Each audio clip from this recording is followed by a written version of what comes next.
Raske on ette kujutada olukorda ja reaktsiooni, kui saad teada, et sinu poolt juhitava organisatsiooni kontolt on saladuslikult lahkunud ligi 700 000 eurot. Sellises olukorras oli eelmise nädala lõpus Kunstnike Liidu president Maarin Ektermann.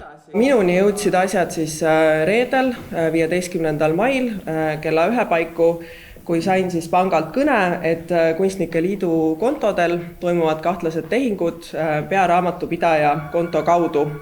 Läksin panga kontoritesse, meil on kontod nii Swedbankis kui SEBs ja antud rünnak puudutas mõlemat panka, kõiki kontosid, lasin võtta siis perioodi väljavõtted ja sealt selgus siis kahju ulatus, selle summa me oleme praeguseks välja käinud. Sellel aga järgnes teavitus politseile. Politsei oli aga juba saanud signaali läbi Swedbanki sellest, et midagi ebaseaduslikku toimub Kunstnike Liidu kontodel. Tegelikult algas see kõik hoopis nädal varem, 7. mail.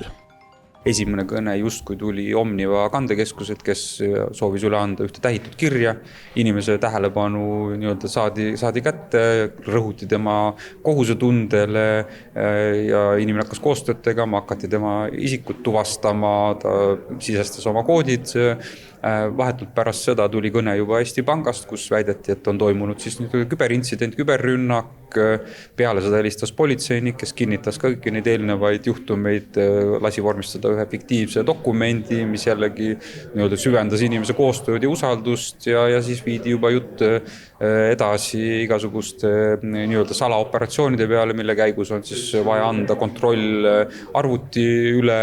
Kui politsei Kunstnike Liidu kontorisse eelmisel nädalal sisenes, siis just ülekanded veel käisid. Politsei suutis need peatada ja sellega siis säilitada mingid vahendid kontodel. Raha liikus erinevatele välismaa kontodele ja ilmselt seda tagasi saada on praktiliselt võimatu. Kurjategijad on väga hästi kursis, millised on piirangud, millistest summadest alates näiteks pangad rakendavad juba rangemaid kontrolle, kui hakatakse üle küsima ja tõesti nad jupitavad neid rahad selliselt, et seda tähelepanu võimalikult kaua edasi lükata. Raamatupidajad survestati päris usinalt ja kõik need kõned tehti sulaselges eesti keeles, nii et tal ei tekkinudki mingit kahtlust, et kuskilt mujalt helistatakse. Ja lõpuks viidi asi nii kaugele, et raamatupidaja viis pakiautomaati nii Kunstnike Liidu kui ka isikliku pangakaardi ja ka proua sai kannatada selle kõige tulemusena, nii umbes 20 000 eurot võeti tema kontolt ära. Kunstnike Liidu vaates on see suur šokk kogu organisatsioonile. Tegemist on liidus väga pikalt töötanud raamatupidajaga, kes on ka olnud kindlasti meie organisatsiooni selline mälu ja sidus aine, et on pikalt liiduga koos olnud. Kuidas ta ise seda kõike üle elab praegu? Ma kujutan ette, et kohutavalt, et me ei ole jõudnud väga pikalt rääkida peale reedet, oleme olnud telefonitsi ühenduses väga tõsise ja sünge häälega.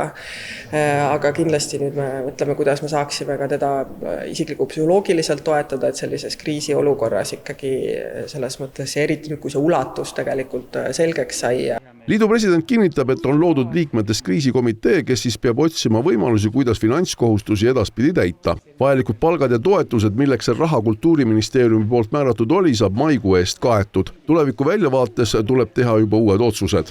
Õnneks on siis liidul ikkagi neid oma vahendeid, on kinnisvara, on kogu, et midagi me peame tuulutama siin paraku küll, et ei tahtnud, ei olnud plaanis, aga see on täiesti erakorraline hetk, nii et nüüd häid valikuid ei ole. Liidu põhikirja järgi on ligipääs pangakontodele 2 raamatupidajal ja 2 juhatuse liikmel. Otsest reeglite rikkumist siin nende tehingute puhul ei ole, sest kurjategijad said kontodele sissepääsu antud PIN-koodide abil.